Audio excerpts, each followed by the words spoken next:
नमस्कार विद्यार्थियों। जब हम कपड़ों के रखरखाव की, कपड़ों के संरक्षण की बात करते हैं, तब हम बात करते हैं कपड़ों की धुलाई की।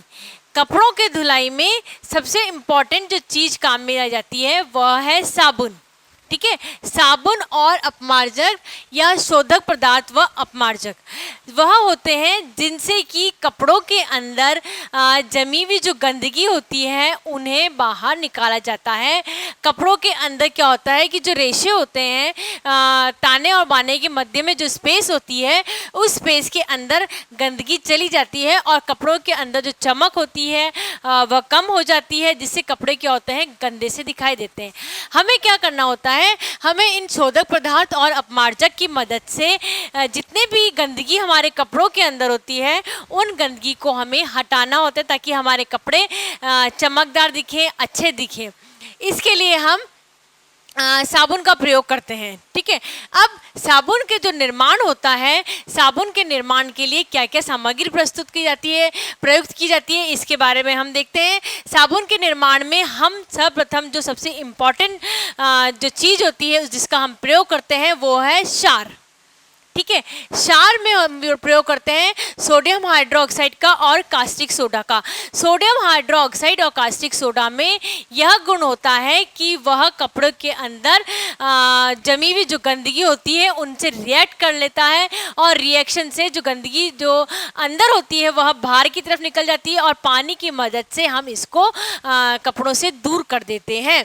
तो अगर हम क्षार का प्रयोग कर रहे हैं कपड़ों में, साबुन में, तो जो साबुन जो बनता है वह नरम बनता है और जितना हम पर्टिकुलर अमाउंट में हम क्षार का प्रयोग करेंगे उससे कपड़ों के जो साबुन होता है उसके अंदर झाग बनते हैं।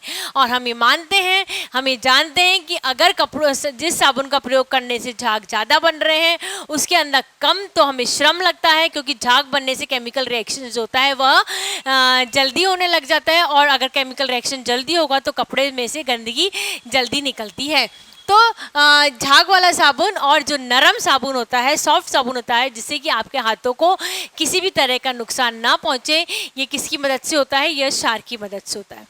फिर साबुन निर्माण में प्रयुक्त होने वाली दूसरी सामग्री जो होती है, सबसे इम्पॉर्टेंट होती है, वह वसा है। वसा की बात करते हैं हम, तो हमें ध्यान रखना है कि हम वानस्पतिक वसा की बात करते हैं, हम प्राणिज वसा का इसके अंदर इस्तेमाल नहीं करते हैं। हम वानस्पतिक वसा, बहुत सारे वसा की वैरायटी होती है, किन किन साबुन में किन वसा का उपयोग करते हैं इसके बारे में हम बाद में देखेंगे, पर इसमें वानस्पतिक वसा का उपयोग करते हैं। जो वानस्पतिक वसा होती है वह साबुन के अंदर जो स्वच्छता का जो गुण होता है, सफाई करने का जो गुण होता है, उसके अंदर वह वृद्धि करता है। फिर नेक्स्ट सामग्री जो इसके अंदर उपयोग आती है वो होता है सोडियम सिलिकेट। सोडियम की जो सिलिकेट होता है वह भी उत्तम अपमार्जक का गुण उसके अंदर मौजूद होता है। उत्तम अपमार्जक का गुण मौजूद होने का तात्पर्य हमारा यह है कि इससे हमें सफाई अच्छी तरीके से मिलती है। कपड़ों के अंदर जो गंदगी होती है वह अपमार्जक गुण के कारण से बाहर निकल आ जाती है। साबुन जो होता है वह कपड़ों की गंदगी के साथ में जाके रिएक्शन करता है, रिएक्ट करता है, जिससे कि क्या होता है, जो कपड़ों के अंदर की जो गंदगी, जो जकड़ी हुई गंदगी होती है वह बाहर निकल जाती है। नेक्स्ट जो चीज़ हम उपयोग करते हैं वह है स्टार्च। साबुन के अंदर जो कड़ापन आता है, कड़कपन जो आता है, वो किसके द्वारा आता है, वह स्टार्च के द्वारा आता है। तो साबुन के अंदर कड़ापन लाने के लिए स्टार्च का उपयोग किया जाता है। फिर हम बात करते हैं मोम की। जब हम स्टार्च की और मोम की बात करते हैं तो उसके अंदर अपमार्जक गुण नहीं होता है, उसके अंदर सफाई वाला गुण नहीं होता है। स्टार्च का उपयोग साबुन को कड़ापन के लिए किया जाता है और जो मोम का प्रयोग करते हैं वो मोम का प्रयोग हम करते हैं जो साबुन होता है उसकी आकार में वृद्धि करने के लिए। ये एक कंज्यूमर को धोखा देने के लिए आप कह सकते हैं, और जो मैन्युफैक्चरर उसको फ़ायदा करने के लिए थोड़ा बहुत मोम का उपयोग कर लेते हैं, जिससे कि साबुन का जो आकार होता है उसके अंदर वृद्धि हो जाती है। इसके अलावा इसका कोई भी कार्य धुलाई के अंदर नहीं होता है। फिर हम बात करते हैं रेजिन का उपयोग। रेजिन का जो उपयोग होता है वो साबुन को पीला और चमकदार बनाने के लिए किया जाता है। क्यों? क्योंकि कंज्यूमर यह सोचता है कि जो चमकदार जो चीज़ होती है वही अच्छी चीज़ होती है, और मैन्युफैक्चरर को लगता है कि हमें हमारा कोई भी साबुन होता है या कोई भी सामग्री होती है उसको बेचना होता है, इसलिए वह रेजिन का उपयोग करता है, जिससे जो साबुन होता है वह पीला और चमकदार बनता है। फिर हम बात करते हैं नमक की। नमक का जो उपयोग होता है वह क्षार और वसा को साबुन से पृथक करने के लिए काम में लिया जाता है। यानी कि जब कपड़े के ऊपर आप साबुन का प्रयोग कर रहे होते हैं तो उसके अंदर पानी से जब उपयोग करेंगे तो उसके अंदर उपस्थित क्षार और वसा, साबुन के अंदर उपस्थित क्षार और वसा होती है, वह किसके द्वारा अलग होगी? नमक के द्वारा अलग होती है। नमक के द्वारा अलग होने से ही क्षार और वसा जो होती है वह कपड़ों के अंदर जाएगी, और जाने के बाद में वह रिएक्ट करके कपड़ों के अंदर की गंदगी को निकालती है। तो क्षार, वसा और नमक का जो कार्य होता है वह सबसे इम्पॉर्टेंट होता है। नो डाउट बाकी चीज़ों का भी काम इम्पॉर्टेंट होता है, परंतु कपड़े धुलाई की जब हम बात करते हैं तो हम क्षार, वसा, सोडियम सिलिकेट और नमक का जो रोल होता है वह बहुत ही इम्पॉर्टेंट होता है। अब हम जब साबुन की बात करते हैं तो साबुन को मुख्यतः दो प्रकार में बांटा गया है। एक होता है मृदु साबुन और एक होता है कठोर साबुन। मृदु साबुन यानी कि नरम साबुन, बहुत ही नरम सा होता है, पानी में घुल जाता है आसानी से, तो उन साबुन को बोलते हैं मृदु साबुन या नरम साबुन, जो कि ठंडी विधि के द्वारा बनाए जाते हैं। और दूसरा जो साबुन होते हैं वह होते हैं कठोर साबुन या कड़क साबुन, जो कि गर्म विधि से बनाए जाते हैं। जब हम बात करते हैं मृदु साबुन की या नरम साबुन की, तो इसके अंदर हल्का क्षार और हल्का वसा का प्रयोग किया जाता है। हल्का क्षार और हल्का वसा का प्रयोग करने का तात्पर्य कम क्वांटिटी में हम क्षार लेंगे, कम क्वांटिटी में हम वसा का प्रयोग करेंगे। हम कंसंट्रेटेड क्षार और कंसंट्रेटेड वसा का उपयोग नहीं करते हैं। इसको क्योंकि मृदु साबुन है, हमने इसमें लिख रखा है ठंडी विधि से, तो बट ऑब्वियस सी बात है कि जो मृदु साबुन होता है वह उसका निर्माण जो होता है वह ठंडी विधि के द्वारा किया जाता है। इसके अंदर वसा के रूप में जैतून और लिनसीड ऑयल का प्रयोग किया जाता है। हमने बोला ना आपको अभी कि इसके अंदर क्षार और वसा का उपयोग किया जाता है, तो जो वसा जो होती है उसके अंदर उपयोग में ली जाती है वह जैतून का तेल और लिनसीड ऑयल का उपयोग में लिया जाता है। आप जानते हैं जैतून का तेल कितना नरम और कितना मुलायम सा होता है, इसीलिए इसका हमने इस मृदु साबुन के अंदर उपयोग में लिया है। चूँकि जो साबुन बन के आ रहा है उसमें हल्का क्षार और हल्की वसा है, और जो नरम साबुन है इसलिए इसकी धुलाई के लिए हम किसका उपयोग करते हैं? ऊनी और रेशमी वस्त्रों की धुलाई के लिए धुलाई में इनका उपयोग किया जाता है। जो मृदु साबुन है इसके अंदर अधिक मात्रा में झाग बनते हैं, ठीक है। इसके अंदर जो झाग का निर्माण होता है वह अधिक मात्रा में होता है, और इसमें जो भी कपड़े धो रहा होता है उसको कम श्रम, कम साबुन के उपयोग से अच्छे कपड़े धुल जाते हैं। रिपीट कर देते हैं हम, ये ठंडी विधि के द्वारा बना होता है। इसके अंदर कम क्षार, हल्का क्षार और हल्का वसा का उपयोग किया जाता है, परंतु यह चूँकि ठंडी विधि से किया जाता है इसलिए इसमें झाग अधिक बन जाते हैं, और झाग अधिक बनने के कारण से इसमें कम श्रम और कम साबुन का उपयोग किया जाता है। और जो सूक्ष्म रचना वाले जो कपड़े होते हैं, जैसे कि रेशमी वस्त्र होता है, इस तरह के जो वस्त्र होते हैं इनका उपयोग इनके धोने के लिए नरम साबुन का उपयोग किया जाता है। आप देखते हैं कि हम जब बात करते हैं रेशमी वस्त्रों की धुलाई की, हम बात करते हैं ऊनी वस्त्रों की धुलाई की, तो ऊनी वस्त्र और जो रेशमी वस्त्रों की धुलाई के लिए साबुन का जो प्रयोग करते हैं वह अलग तरीके के साबुन का उपयोग करते हैं। फिर हम बात करते हैं कठोर साबुन की। कठोर साबुन नरम साबुन के बिल्कुल अपोजिट होता है। जो भी पॉइंट्स हमने नरम साबुन में पढ़े इसके बिल्कुल अपोजिट पॉइंट हम पढ़ेंगे कठोर साबुन में। तो कठोर साबुन जो होता है वह नरम साबुन के विपरीत कौन सी विधि से बनाया जाता है? गर्म विधि से बनाया जाता है। यह जो मृदु साबुन है पानी में जल्दी घुल जाता है, जो कठोर साबुन है वह पानी में धीरे से कम घुलता है।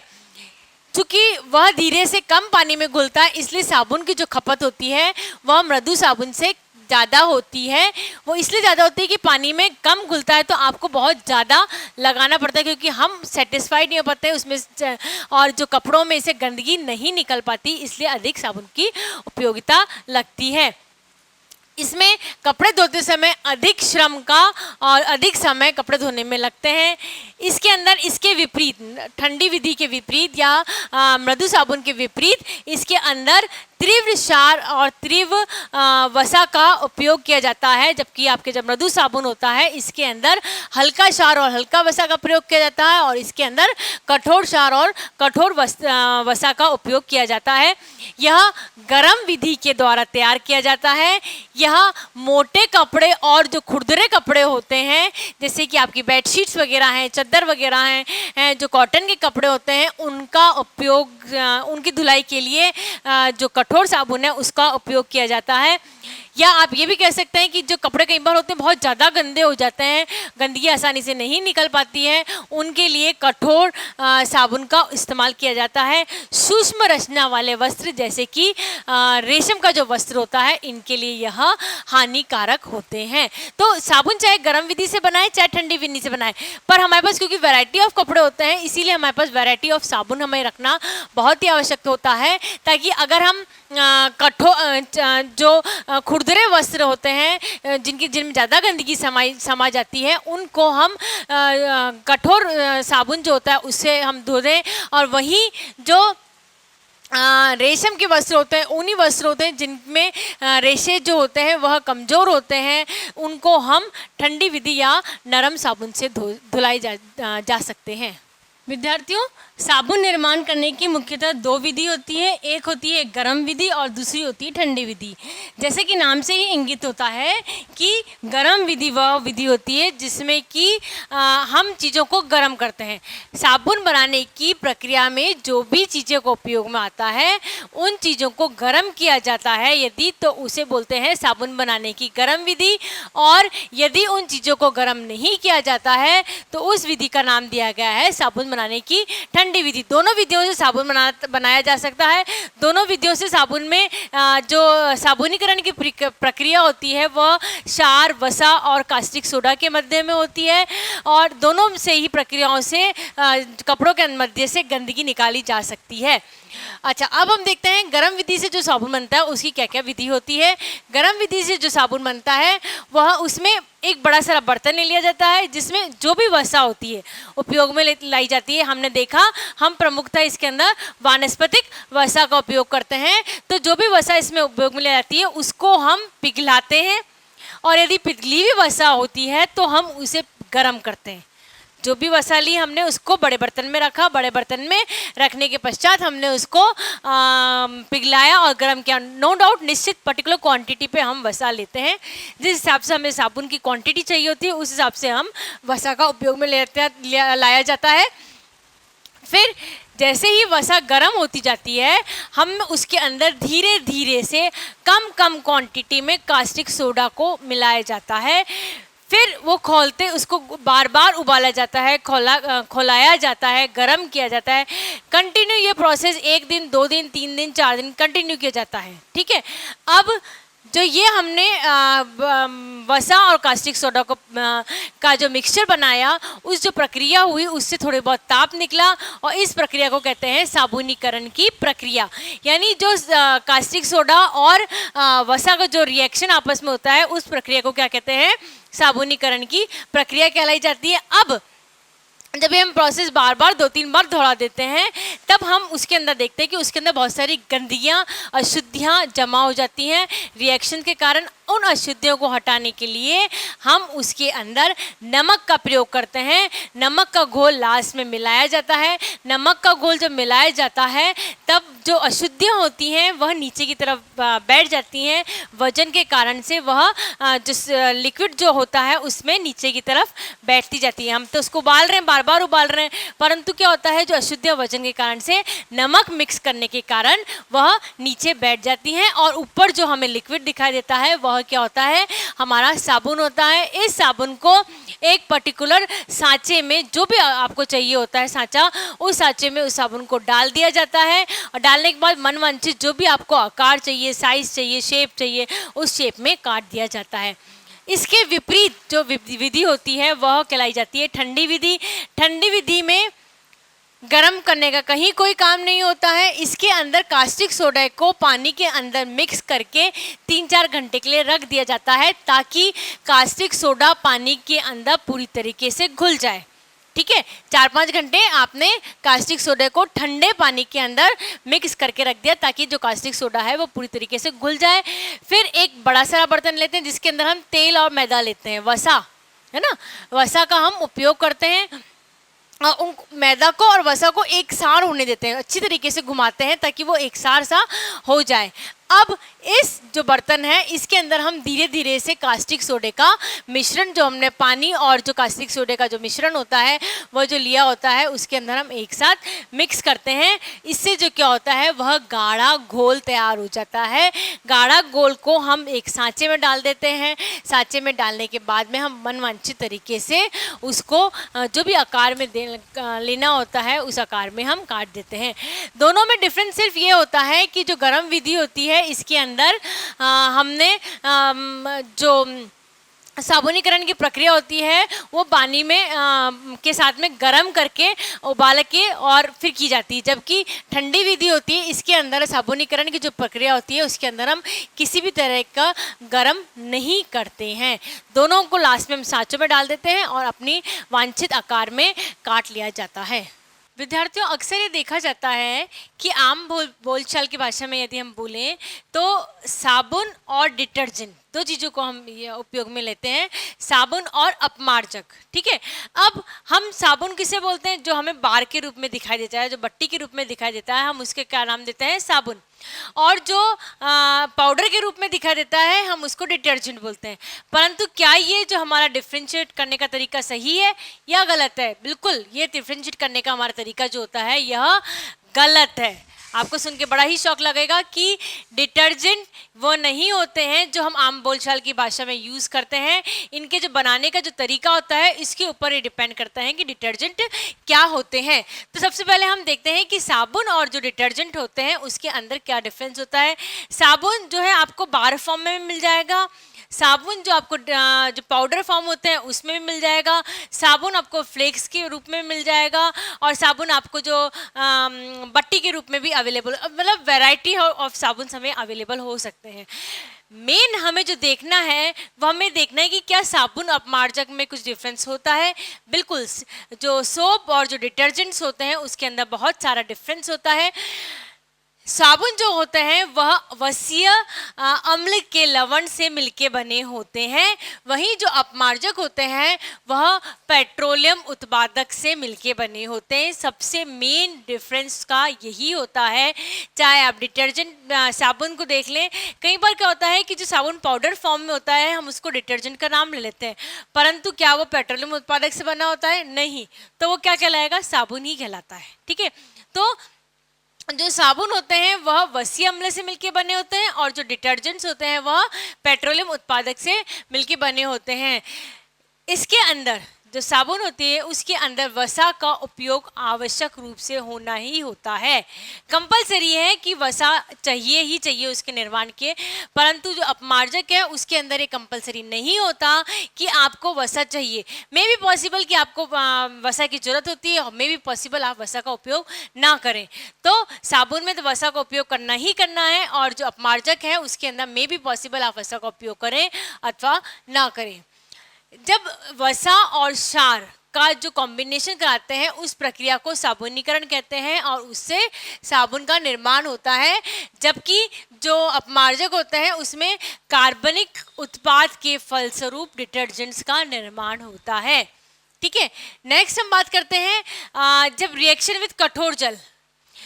दो तरह के जल होते हैं, एक होता है मृदु जल और एक होता है कठोर जल। जब हम हार्ड वाटर की बात करते हैं तो हार्ड वाटर में झाग का निर्माण साबुन के द्वारा नहीं होता है, अपमार्जक के द्वारा।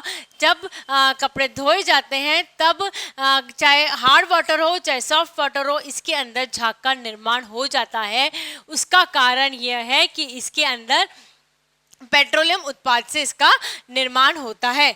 फिर हम बात करते हैं जब कठोर जल के साथ में साबुन का रिएक्शन कराया जाता है तो वो एक सफ़ेद कलर के कुछ अघुलनशील पदार्थ का दे देता है। ठीक है, जब हम साबुन का निर्माण करेंगे कठोर जल के साथ में जब रिएक्शन कराएंगे साबुन का, तब एक सफ़ेद कलर के छोटे छोटे से पाउडर रूप में आपको प्रोडक्ट्स का निर्माण करेगा रिएक्शन के फलस्वरूप, जिससे कि गंदगी साफ नहीं हो पाती है।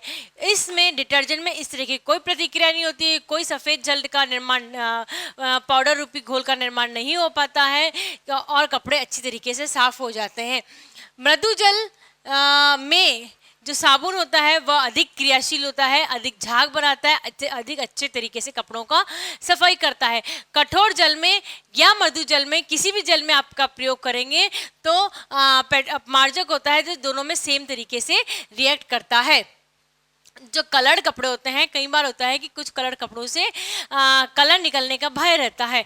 यह भय अगर आप साबुन के कपड़ों से धोएंगे तो रंगीन कपड़ों से रंग निकलने का भय ज़्यादा रहेगा बनिस्बत आप पेट्रोलियम प्रोडक्ट के बने हुए डिटर्जेंट्स का आप जब उपयोग करेंगे तो डिटर्जेंट्स में कपड़े में से रंग निकलने का भय कंपैरेटिवली साबुन से कम होता है।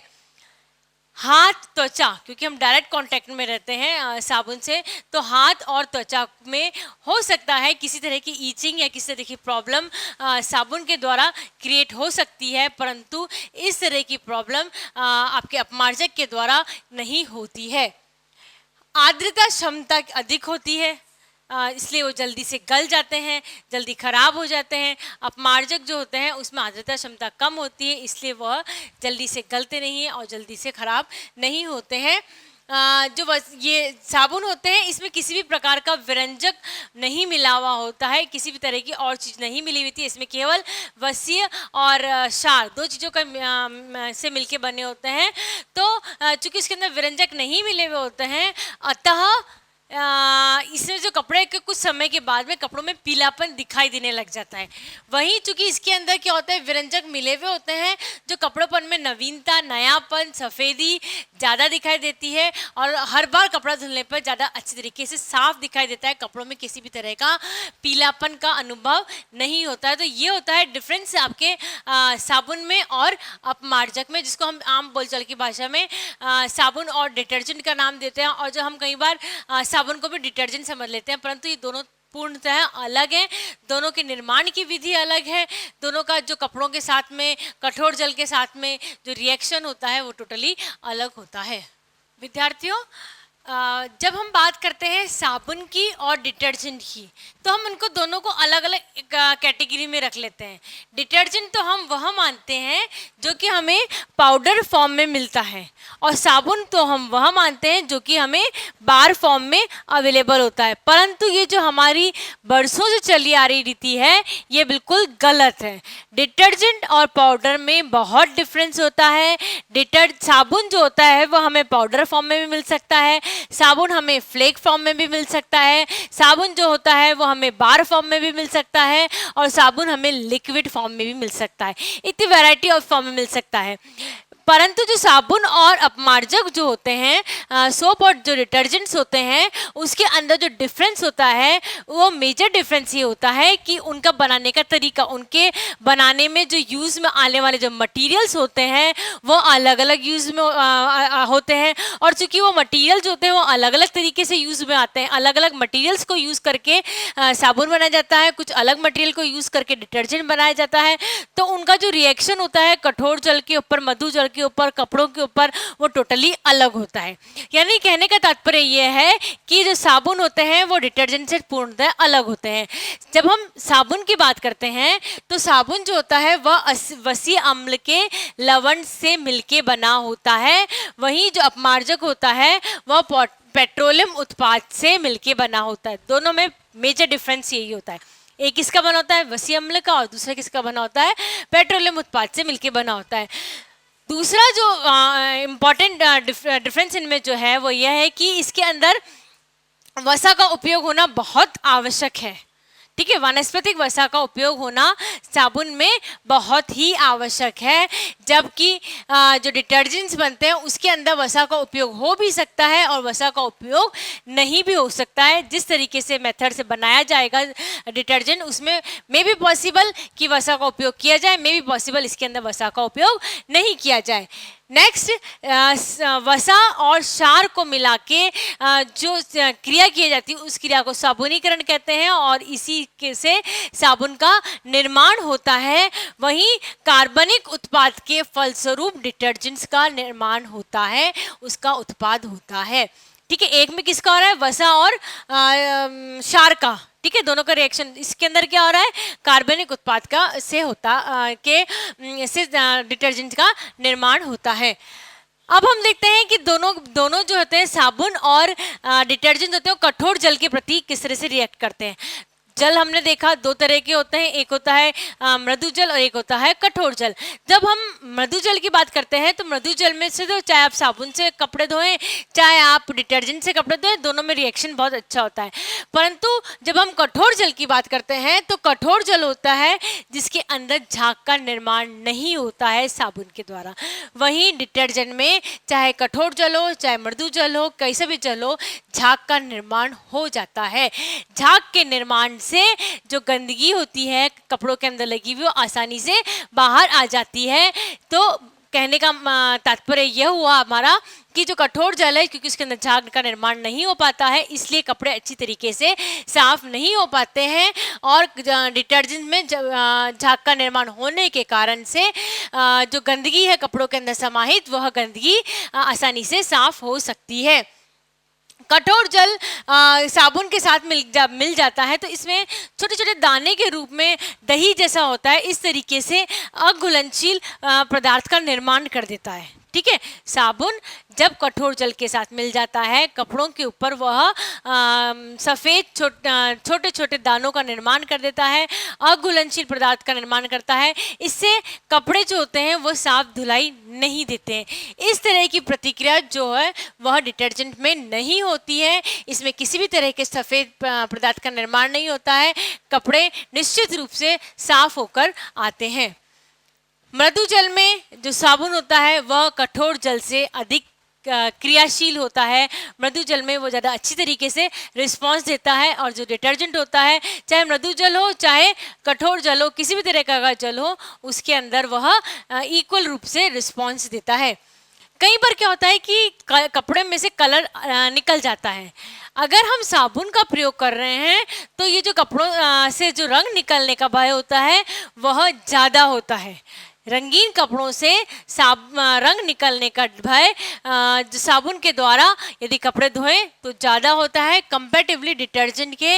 डिटर्जेंट में ऐसी कोई प्रतिक्रिया नहीं देखी जाती है कि अगर उसको कपड़े को डिटर्जेंट के द्वारा धोया जाए तो रंगीन कपड़ों से रंग निकलने का भय कम होता है।